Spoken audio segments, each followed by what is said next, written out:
Hi friends, I wanted to jump on quickly and talk about the upcoming Mercury retrograde in the sign of Sagittarius and Scorpio from the 9th to the 28th of November. Now, usually I don't think it's worth going in great detail over the Mercury retrograde, and in fact, I will be touching on this in my upcoming forecast for the Libra New Moon on the 21st of October.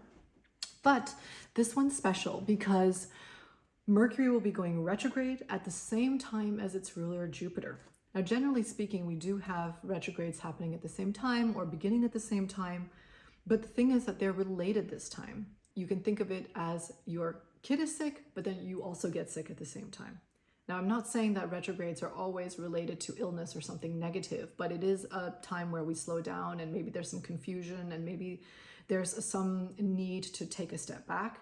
And now we've got not only the planet itself retrograde, but also the one that's in charge of it. So I do think this is going to be an extra special time. The other reason I'm saying that is because we're going to have a lot of planetary transits in the month of November that I think are worth mentioning, all kind of one after another.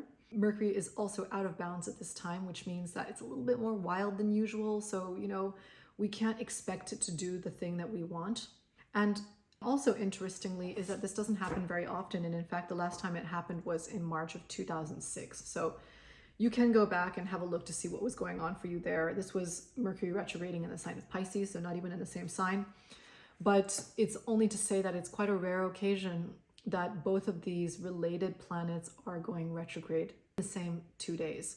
So again, not something to panic about. It's more just to say this Mercury retrograde will be a little bit more potent. It's happening in the first 6 degrees of Sagittarius and the last 10 degrees of Scorpio. So if you have planets there, if you have important house cusps, for example, you may feel this retrograde more if Mercury's an important planet for you, or if it represents an important planet that's activated in this year. That will also be a factor. This is beyond the length of this video to go into, but it's not going to affect everyone the same way is what I'm trying to get at. However, we want to be empathetic to the fact that it can be a little bit of a volatile time when these planets are all shifting gears. Everyone's getting off the highway, getting into their parking place, but no one's really communicating where they're going, and that's what it's going to feel like. So it's a time to really step back and think a little bit about what that means for you. Now, I will be covering what this means for each of your rising signs in case you don't know what Scorpio and Sagittarius represents for you in your chart. But it's suffice to say, and it's definitely one to pay attention to between that 9th to 11th of November. So more information soon.